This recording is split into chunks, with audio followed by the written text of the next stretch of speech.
ကဲကျွန်တော်ညီကိုအားလုံးမင်္ဂလာပါကျွန်တော်ဒီနေ့ညညီကိုတို့မျှဝေပေးခြင်းတာကတော့ညီကိုတို့ရဲ့ချက်ကလေးတွေကိုချင်းလည်းမကိုက်စေခြင်းဘူးဟလာကျမ်းမာရေးလည်းညီညွတ်စေခြင်းနဲ့ဆိုလို့ရှိရင်တော့အခုလိုမျိုးနနွင်းလေးနဲ့လုပ်ပေးပေါ့နော်ဒါဘယ်လောက်ဒီချင်းနနွင်းတန်လေးရတာနဲ့နနွင်းမိုင်းလေးအရန်နဲ့ချင်းကတော့ပြေးတယ်ဗျနော်ကျွန်တော်အိမ်မှာဒါပဲသုံးတယ်အခုလိုမျိုးလေးပေါ့နော်နိုးတီကွယ်ဖင်မော်လေးကို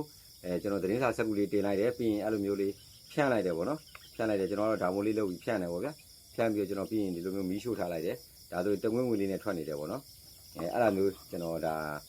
ညစဉ်ညတိုင်းကျွန်တော်ရဲ့ချက်ကလေးတွေကိုကျွန်တော်လုပ်ပေးတယ်အဲ့ဒီလိုလုပ်ပေးခြင်းအပြင်ညီကိုရဲ့ချက်ကလေးတွေကဒီအသက်ရှူလမ်းကြောင်းကလာတဲ့ဘိုင်းရပို့တော်တော်များများလည်းကာကွယ်နိုင်သလိုဒီနနွေးမိုင်းကိုရှူရတဲ့နှာပိတ်ထားလဲတက်တာတယ်နှာစီးတာတွေနှာပိတ်တာတွေဒါမျိုးတွေမရှိဘူးပေါ့နော်အဲ့တော့ညီကိုတို့ဒီကြက်ချင်မကိုက်ဖို့အတွက်ချင်းသေးခွေသုံးတဲ့နေရာကျဘာတွေဖြစ်လဲဆိုတော့သူ့ရဲ့ဆိုးကျိုးဟာကြက်တွေတက်လုံးမကောင်းတာဒါတာမန်တော့ကောင်းနေတဲ့ကြက်တောင်မှနေတင်ရှူပါများရင်ကြာရဲ့အသက်ရှူလမ်းကြောင်းနဲ့အဆုတ်ကိုသွားထိပြီးတော့ဗောနော်အသက်ရှူလမ်းကြောင်းဆိုင်ရာမှာပြဿနာရှိလာတဲ့အတွက်ပြန်မှာကျွန်တော်တို့ဘယ်လိုလဲ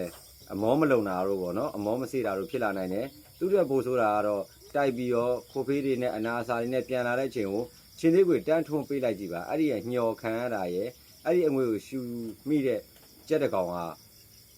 ညီကိုတို့ချွဲပြောင်းအောင်ရိုက်လာတဲ့ချွဲတံကိုကြားနေရမယ်အဲ့ဒီမှာအဆုတ်တွေမကောင်းတော့တာဒီလိုမျိုးတွေတခါတန်းပြီးတော့နော်ဟိုအစိုက်ဖက်တွေတန်းပြီးဖြစ်တတ်တယ်ပေါ့နော်ဒါကြောင့်မလို့ညီကိုတို့ရဲ့ချက်ကလေးတွေတန်ဖိုးထားတယ်ဆိုလို့ရှိရင်တော့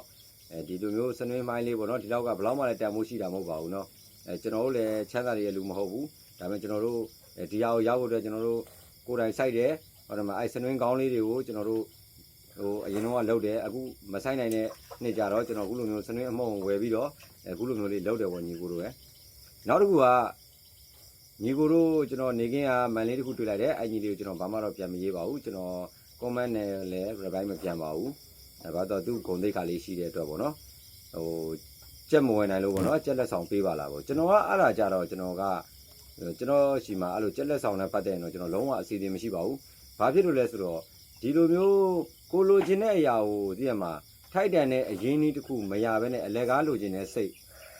ကျွန်တော်မကြိုက်ဘူးပေါ့နော်ကျွန်တော်လည်းအဲ့ဒါမျိုးမရှိတဲ့ဘဝပဲကြက်တကောင်မို့ကြက်တပိတ်တာဘိုးတော်များဗျာဟိုပိတ်တာချင်းနဲ့ဝယ်နိုင်တဲ့အနေထားတော့မရှိခဲ့တဲ့ဘဝတွေကျွန်တော်တို့လာခဲ့တာနော်ဒါပေမဲ့ကိုလိုချင်ဖြစ်ချင်တဲ့အရာကိုကိုတန်မိုးထားပြီးတော့ဦးစားပေးပြီးလုပ်ရင်ရေချက်ရှိရင်ဖြစ်လာတာပဲဗျအဲ့တော့ကျွန်တော်ကြက်ကလေးတွေကိုလက်ဆောင်ပေးလိုက်တာပေါ့ဗျာသူကိုယ်တိုင်တော့ကြက်မဝင်နိုင်တဲ့ဟာကိုဒီလိုမျိုးဒီမှာကြက်ပေါ်ဂယူးဆိုင်မှုအဆက်အစဲကြီးအများကြီးလုပ်ပေးနိုင်မှုဆိုတာအဝေးဒါကြောင့်ကျွန်တော်မပေးပါဘူး